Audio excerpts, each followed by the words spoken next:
Lumayo nga pala tayo dito sa Carriedo bago nga pala ito maglaho dahil alam na magbabalik ng ating Yorme. At hanggat nandito pa sila, hindi naman natin alam kung ma-wash out lahat ng mga vendor dito sa Carriedo. Titikman muna natin yung mga nagtitrending na pagkain dito.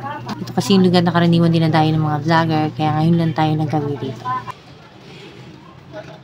At yan, bali 50 pesos lang yung bili namin dyan. Naglagay nga pala ako dyan ng honey yata yan, medyo matamis siya. Pinagsama-sama ko na kayo, nilagyan ko pena asin. Tapos yung, ewan ko, may chili powder pa sila. Sa halagang 50, makakain ka na ng healthy na prutas. Pa-follow na lang ng aking page at palagay na rin kung taga saan ka para alam ko rin kung saan umaabot ang aking video. Yun lang muna at maraming salamat sa panonood. Kain po tayo. Bye!